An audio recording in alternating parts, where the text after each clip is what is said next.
if God knew that mankind would do so much pain, so much suffering, so much torture to other people, if he knew the animal kingdom was going to be so vicious, if he knew all of these things, why would this still be the world that he created if he knew the horrendous things mankind would do? Mm-hmm.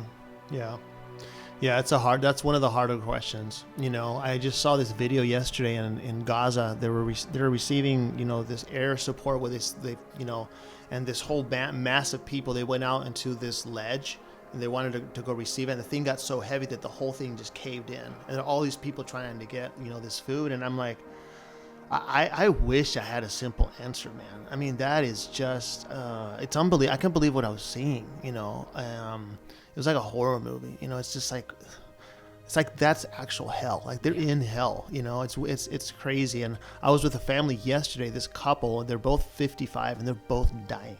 I was in their house yesterday and he's dying of cancer. And then she's got just all kinds of immune disease. She lost 40 pounds in the past, like 3 months. And we were there with them. And the worst thing you can do as a pastor when you're there is try to explain it to them.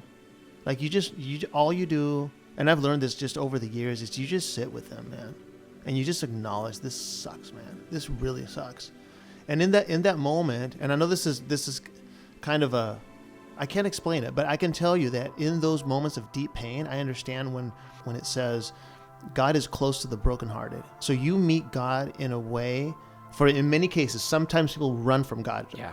But there's something sacred about people sitting with a person when they're in deep pain. The presence of God is manifest in a way that is not ever when things are good. So, obviously, my first wife has passed away last year. My daughter was 12 at the time that happened. Her mother passed away. And it is going into this idea of the why. And obviously, there's the whys we can expect. And I'm not trying to diminish this, but someone drinking and driving recklessly gets into an accident, something horrendous happens. We sort of understand a little bit of the why because certain actions led to certain consequences.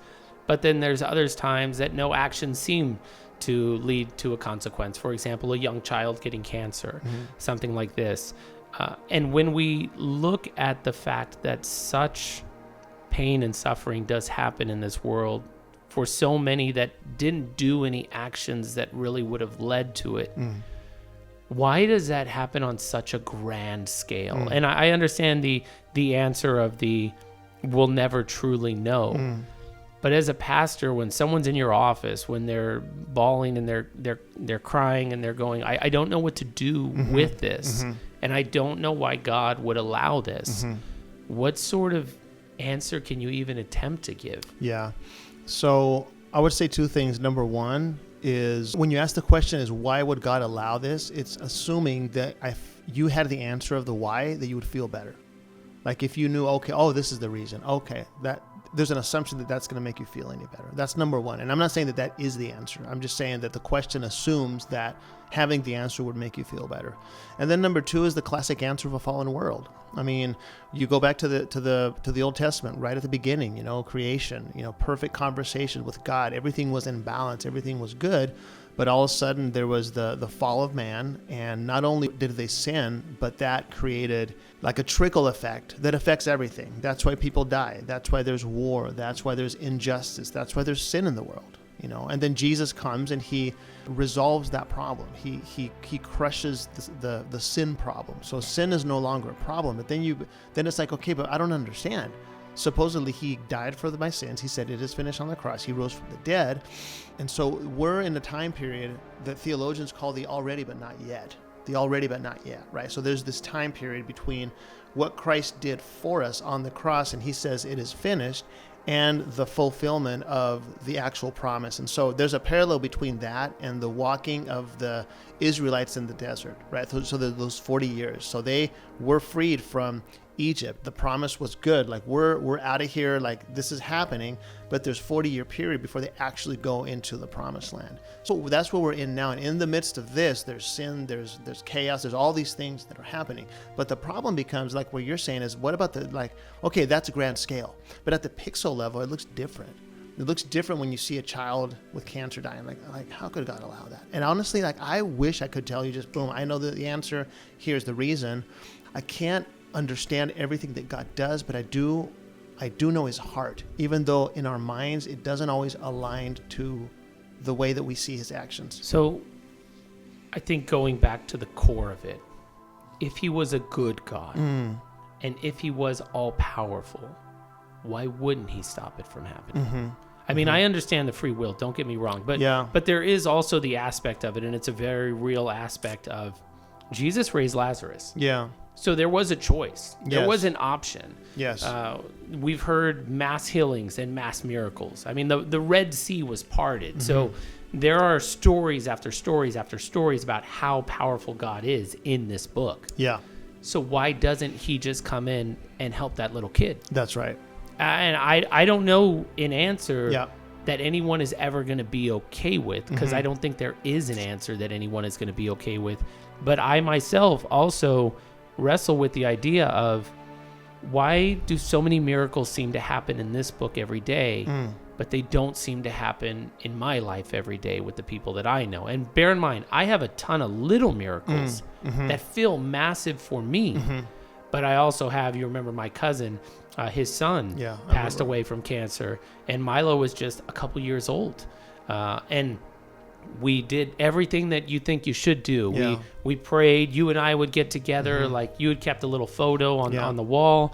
And in one instance, a kid is healed, and in another instance, a kid is not. Yeah. And if we look at an all-knowing and a good God, I don't understand why he doesn't intervene more. Yeah. Yeah. I think another thing I could say about that is that he will. That's the hope, and that's the promise, that he will. And I think sometimes the issue that we have is the timeline. Why not now? Why doesn't, the promises in Revelation where, new heaven and new earth and every tear will be wiped, and all the he'll make all things new. Like, why not now? And I think it's a good question, and some would say that there's a time period where God is giving us, like he gave to Sodom and Gomorrah, and like he gave in the time of Noah, to where, okay, I'll wait a little longer. Okay, another year, fine. Let's wait a little bit more. So there's this flood that's coming soon, and God is holding it back. In the midst, there's chaos, but there's going to come a day when, this promise is going to be fulfilled. So I think the question is the timeline. Why not now? Why not in my time frame? And he's like, no, it's going to happen. Not exactly when you wanted to. And there are little miracles along the way. Like Lazarus is a perfect example. Like he rose Lazarus from the dead, but then he lived his life and died. Yeah. You know what I'm saying? I mean, it's not like it was an eternal, it was a demonstration of his power. And the goal wasn't the miracle itself. The goal was so that they may believe that God sent Jesus. Yeah. And he was not happy that he was not.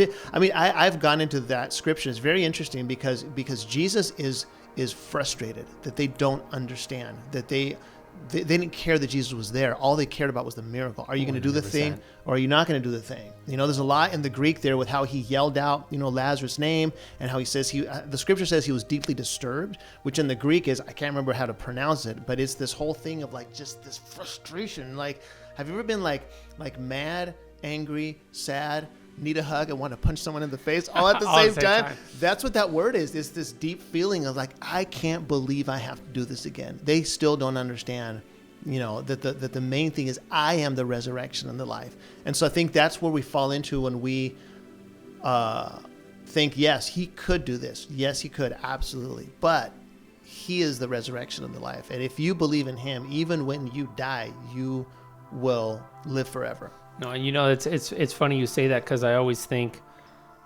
there's so many people, especially when I look at atheists, if I just get the sign, I'll believe, and I've even heard some conversations of, oh, that's great, you had an encounter with God. I haven't had an encounter with God. Maybe once I have an encounter with God, I too might believe as well, but until that happens, I can't. And I think about how lucky sometimes I feel for the little encounters I've had with God. But I also think how much more faith it takes for someone who hasn't had the encounter to be able to go, I just want to trust that this is the way.